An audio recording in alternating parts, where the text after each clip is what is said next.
اعوذ باللہ من الشیطان الرجیم بسم اللہ الرحمن الرحیم۔ اللہ تبارک و تعالیٰ کے نام سے شروع جو بڑا مہربان اور نہایت ہی رحم کرنے والا ہے۔ پیارے دوستو، آج کی اس ویڈیو میں کائنات کے سب سے بڑے بدبخت اور کافر کے بارے میں ہم آپ کو بتائیں گے، یعنی فرعون کے بارے میں کہ فرعون کون تھا اور کس کی اولاد میں سے تھا، اور فرعون کو فرعون کیوں کہا جاتا ہے، اور فرعون مصر کا بادشاہ بننے سے پہلے کون سا کام کیا کرتا تھا، اور یہ فرعون مصر کا بادشاہ کیسے بنا، اور فرعون نے خدائی کا دعویٰ کرنے کے لیے بنی اسرائیل کے مسلمانوں کو کس طرح جانوروں جیسا جاہل بنا دیا،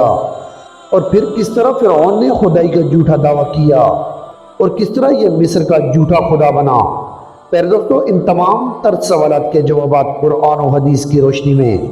آج کی اس ویڈیو میں ہم آپ کو بتائیں گے، لہٰذا آپ سے گزارش کی جاتی ہے کہ ہماری اس ویڈیو کو اینڈ تک ضرور دیکھیے گا۔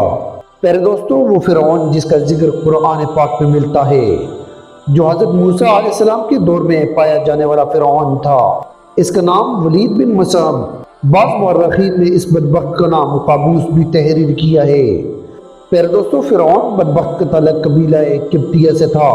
اور اس کی عمر 400 سال تک ہوئی۔ پیارے دوستو، اس 400 سال کی عمر میں نہ تو یہ کبھی بیمار ہوا اور نہ ہی اس کے سر میں درد ہوا اور نہ ہی کوئی دشمن اس پر غالب آیا۔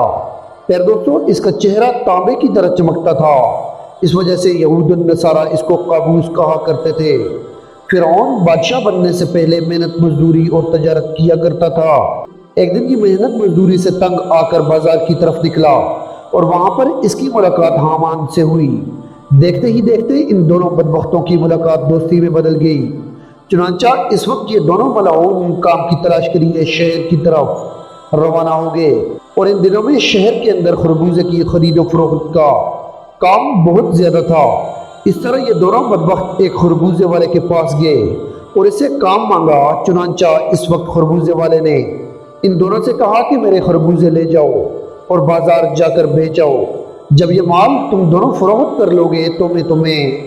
کھانے کے لیے دوں گا۔ اس وقت خربوزے والے کی یہ بات سن کر فرعون نے حامان سے کہا کہ تم یہیں پر ٹھہرو اور میں یہ خربوزے لے جاتا ہوں اور بازار میں فروخت کر کے آتا ہوں۔ چنانچہ ایسا ہی کیا گیا۔ فرعون وہ خربوزے لے کر شہر کی طرف چلا گیا اور وہاں جا کر فرعون نے دکانداروں سے خربوزے خریدنے کا کہا۔ اس وقت دکانداروں نے فرعون سے کہا کہ ہم تو سودا ادھار لیتے ہیں اور بیچنے کے بعد اس کی رقم ادا کرتے ہیں، اور یہاں کا یہی دستور ہے۔ چنانچہ دکانداروں کی یہ بات سن کر فرعون تھوڑی دیر کے لیے خاموش ہو گیا اور پھر اسی وعدے پر وہ سامان فروخت کر کے واپس چلا آیا، اور واپس آ کر خربوزے کے مالک سے کہا کہ مجھے یہ کام اچھا نہیں لگتا۔ اتنا بول کر فرعون وہاں سے چلا گیا۔ اب فرعون کو کسی اچھے کام کی تلاش تھی جس سے فرعون زیادہ سے زیادہ مال و دولت اور روپیہ پیسہ کما سکے۔ اس کے بعد فرعون بادشاہ مصر کے دربار کے اندر چلا گیا اور اس کی خدمت میں جا کر درخواست پیش کی کہ میں بہت دور سے آیا ہوں اور میں بہت ہی غریب ہوں اور مجھے کسی کام کی تلاش ہے اور میں کھانے پینے سے بھی عاجز ہوں۔ برائے مہربانی اپنی سلطنت مصر کے اندر اسی شہر میں بطور فدیہ مجھے کوئی کام دے دیا جائے اور اس غلام کو اس جگہ پر مامور فرما کر سرفراز کیا جائے۔ چنانچہ اس وقت فرعون کی یہ بات سن کر مصر کے بادشاہ نے فرعون سے کہا کہ تو کون سا کام چاہتا ہے۔ چنانچہ بادشاہ کی یہ بات سن کر فرعون بولا کہ مجھے مصر کے قبرستان کی دروغی دے دی جائے اور اس کے بدلے میں کچھ رقم فدیہ کے طور پر میں شاہی خزانے میں جمع کروا دیا کروں گا اور باقی رقم اپنے پاس رکھ دیا کروں گا، اور میری اجازت کے بغیر مصر کے اس قبرستان میں کوئی بھی مردہ دفن نہ ہو۔ یہ بات سن کر اس وقت کے بادشاہ مصر نے فرعون کو مصر کی قبرستان کی دروغی دے دی۔ چنانچہ اس طرح مصر کے قبرستان کی دروغی ملتے ہی فرعون بہت خوش ہوا اور خوشی خوشی قبرستان کے دروازے پر جا کر بیٹھ گیا اور انتظار کرنے لگا کہ اب کون آتا ہے جو اپنے مردوں کو دفن کرتا ہے۔ پیارے دوستو، قضائے الہی سے ایسا ہوا کہ اسی سال مصر کے اندر ایک خوفناک وبا پھیل گئی، جس کی وجہ سے مصر کے بہت سارے لوگ مرنا شروع ہو گئے۔ فرعون نے جب یہ دیکھا تو اس نے ہر لاش کے بدلے ان کے وارثوں سے ایک ایک سونے کا درہم لینا شروع کر دیا، اور اس طرح تھوڑے ہی دنوں میں فرعون کے پاس بہت زیادہ مال و دولت اور روپیہ پیسہ جمع ہو گیا اور فرعون امیر ہوتا چلا گیا۔ اتنا زیادہ مال و دولت آنے کے بعد فرعون نے یہ سوچا کہ کیوں نہ مصر کی تمام قبرستانوں کو اپنے انڈر کر لیا جائے، لہٰذا فرعون نے ایسا ہی کیا۔ فرعون نے بادشاہ کے مقبرے کو کچھ پیسے دیے اور تمام مصر کے قبرستانوں کی دروگی اپنے ہاتھ میں لے لی۔ چنانچہ اس طرح فرعون قبرستان کی دروگی کے ذریعے بادشاہ مصر کے خزانے میں بہت سارا روپیہ پیسہ جمع کرواتا، اور پھر فرعون کے اس فعل سے بادشاہ مصر بہت خوش ہوتا اور اپنی جہالت کے سبب بادشاہ مصر فرعون کو بہت پیار اور عزت دینے لگا۔ چنانچہ اسی دوران اتفاقاً قضائے الہی سے ایسا ہوا کہ اس وقت مصر کا وزیر مر گیا، اور چونکہ فرعون اس وقت بادشاہ مصر کا بہت ہی زیادہ مقرب بن چکا تھا، لہٰذا مصر کے بادشاہ نے فرعون ہی کو مصر کا وزیر مقرر کر دیا۔ چنانچہ اس طرح اقتدار ملتے ہی فرعون اقتدار کے نشے میں بدمست ہوتا چلا گیا، اور اس نے اپنے بدبخت دوست حامان کو بھی اپنے پاس بلا لیا۔ اس وقت فرعون اپنے دوست حامان سے کہنے لگا کہ میں چاہتا ہوں کہ میں خدائی کا دعویٰ کروں اور ساری مخلوق مجھ کو اپنا خدا مانے اور میری عبادت کرے۔ فرعون کی یہ بات سن کر حامان بہت حیران ہو گیا، اور حامان فرعون سے کہنے لگا کہ اگر تو خدائی کا دعویٰ کرنا چاہتا ہے تو سب سے پہلے بنی اسرائیل کی تمام مخلوق کو اپنے ہاتھ میں لے لو اور ان کے دل میں اپنی محبت پیدا کرو۔ حامان کی یہ بات سن کر فرعون نے حامان سے کہا کہ ایسا کرنے کے لیے آخر کیا کیا جائے، اور یہ لوگ کس طرح مجھے اپنا خدا تسلیم کریں گے، کیونکہ اس وقت تمام مصر حضرت یوسف علیہ السلام اور حضرت یعقوب علیہ السلام کے دین پر تھے، اور کس طرح وہ لوگ اپنے دین کو چھوڑ کر فرعون کو اپنا خدا تسلیم کرتے۔ اس وقت فرعون بدبخت نے اپنے دوست حامان سے اس کے بارے میں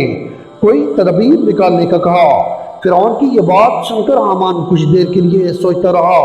اور پھر یہ تدبیر نکالی کہ بادشاہ مصر سے یہ درخواست کی جائے کہ میں چاہتا ہوں کہ مصر کے تمام لوگوں کی تمام تر خواہشات مفت میں پوری کی جائیں، اور ان لوگوں کے تمام تر اخراجات میں اپنی جیب سے ادا کروں گا، اور جو لوگ جو چیز بھی حاصل کرنا چاہیں وہ بالکل مفت میں حاصل کر سکتے ہیں۔ چنانچہ اس وقت بادشاہ مصر نے فرعون کی یہ بات سن کر اس کی یہ درخواست قبول کر لی، اور 1 سال کے لیے تمام مصریوں کو یہ رعایت فراہم کر دی، اور فرعون نے 1 سال میں ہونے والے تمام تر اخراجات کی رقم حامان کے ہاتھ میں بادشاہ مصر کے خزانے میں جمع کرا دی، اور پورے مصر میں یہ اعلان کروا دیا گیا کہ اس سال کا خزانہ رعایتوں پر معاف ہے، اور ہم نے اپنی طرف سے تمام تر اخراجات کی رقم بادشاہ مصر کے خزانے میں جمع کروا دی ہے، اور مزید 2 سال کے اخراجات کی معافی کے لیے بھی ہم نے سرکار عالی میں درخواست کی ہے، اور وہ بھی قبول ہی ہو گئی ہے۔ چنانچہ فرعون کی یہ بات سن کر مصر کی تمام رعایا بہت خوش ہوئی، اور مصر کے تمام غریبوں اور مسکینوں نے فرعون کی ترقی کے لیے خوب دعائیں کی۔ چنانچہ ادھر مصر کی رعایا فرعون کے اس عمل پر بہت ہی زیادہ خوش تھی، اور ادھر چند ہی روز بعد قضائے الہی سے مصر کا بادشاہ اپنی موت آپ مر گیا۔ چنانچہ اس وقت اس مرنے والے بادشاہ کا کوئی بھی والی وارث نہ تھا جو اس کے تخت پر بیٹھتا اور اس کی بادشاہت کو سنبھالتا۔ اس طرح تہجید و تکوین کے بعد 3 دن تک عیادت ہوتی رہی، اور چوتھے روز تمام مصر کے لوگ قاضی، مفتی، عالم، فاضل، امراء، غربا، چھوٹے بڑے سب بادشاہ مصر کے دربار میں حاضر ہوئے اور کہنے لگے کہ بادشاہ کے تخت پر کس کو بٹھایا جائے، کیونکہ ملک بادشاہ کے بغیر بے سر و پا ہو گیا ہے۔ چنانچہ اس وقت مصر کے لوگوں نے فرعون سے یہ نیکی دیکھی تھی کہ فرعون نے 3 برس کا خزانہ مصر کے لوگوں کو معاف کروا دیا تھا، اور ان کے خراجات کا 3 برس کا پیسہ اپنے پاس سے بادشاہ مصر کو دیا تھا۔ اس لیے مصر کے تمام تر لوگ فرعون کے اس عمل سے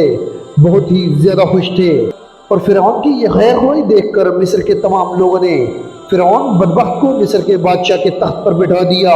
اور اس طرح فرعون بدبخت مصر کا بادشاہ بن گیا۔ اس وقت لوگوں نے یہ خیال کیا تھا کہ فرعون بہت اچھا انسان ہے اور ہماری رعایا کا بہت زیادہ خیال رکھے گا۔ اس طرح جب یہ فرعون مصر کے وزیر سے مصر کا بادشاہ بنا تو اس وقت فرعون نے اپنے دوست حامان کو مصر کا وزیر مقرر کر دیا۔ فرعون مصر کا بادشاہ بنتے ہی اپنے دوست حامان سے کہنے لگا کہ اب پورے مصر میں ہماری بادشاہی ہے، ہم جو چاہے وہ کر سکتے ہیں۔ اس وقت فرعون نے حامان سے کہا کہ اب کوئی ایسی تدابیر نکالو جس کی وجہ سے مصر کے تمام تر لوگ مجھے خدا ماننے لگے اور میری عبادت کرنے لگے۔ اس وقت حامان بدبخت نے فرعون ملعون کو یہ مشورہ دیا کہ مصر کے اندر جتنے بھی علماء اور فضلاء دین کی تدریس کر رہے ہیں وہ سب کے سب دین کی درس و تدریس کو ختم کر دے اور لوگوں کے درمیان اسلام کی تبلیغ کا یہ سلسلہ بالکل ختم کر دیا جائے، تاکہ آہستہ آہستہ تمام لوگ اپنے دین سے دور ہو جائیں اور اپنے دین سے بے خبر ہو جائیں اور آئندہ آنے والی نسل دین سے بے خبر اور جاہل پیدا ہو۔ چنانچہ اس وقت حامان کی یہ بات سن کر فرعون نے فوراً یہ حکم جاری کر دیا اور مصر کے اندر درس و تدریس کا سلسلہ ختم کر دیا گیا، اور فرعون نے مصر کے اندر یہ حکم جاری کر دیا کہ کوئی بھی شخص مصر میں درس و تدریس نہ کرے ورنہ اس کو قتل کر دیا جائے گا۔ فرعون بادشاہ کا یہ حکم سنتے ہی تمام لوگوں نے اس کے قتل کے ڈر سے درس و تدریس کا یہ سلسلہ فوری طور پر ختم کر دیا اور مصر کے لوگوں نے بالکل لکھنا پڑھنا چھوڑ دیا۔ چنانچہ اس طرح درس و تدریس کا سلسلہ ختم ہونے کے بعد وقت گزرتا گیا اور وقت کے ساتھ ساتھ تمام لوگ جاہل بن گئے اور علم سے دور ہو گئے اور اپنے حقیقی خدا اللہ عز و جل کو بالکل ہی بھول گئے۔ اس وقت مصر کے لوگوں کی یہ حالت ہو گئی کہ وہ جانوروں کی طرح جاہل بن گئے۔ اس وقت فرعون نے یہ چال چلی کہ تمام مصر کے لوگوں کو یہ حکم جاری کیا کہ تمام مصر کے لوگ اپنے اپنے گھروں میں بت بنا کر اس کو سجدہ کیا کریں اور اس کی پوجا کیا کریں۔ چنانچہ فرعون کا یہ حکم پاتے ہی ایک قبطی قوم جو کہ کثیر تعداد میں تھے انہوں نے بتوں کی پوجا کرنی شروع کر دی اور آہستہ آہستہ یہ بت پرستی بڑھتی چلی گئی اور یہ سلسلہ 20 سال تک جاری رہا۔ اور پھر اس کے بعد فرعون نے مصر میں یہ اعلان کروایا اور اس اعلان میں یہ الفاظ لوگوں کے کانوں تک پہنچائے جس کا ذکر قرآن پاک میں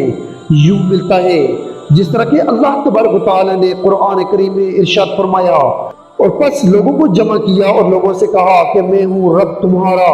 پھر تو اسی طرح ساتھ ساتھ لوگ بتوں کی پوجا کرتے رہے۔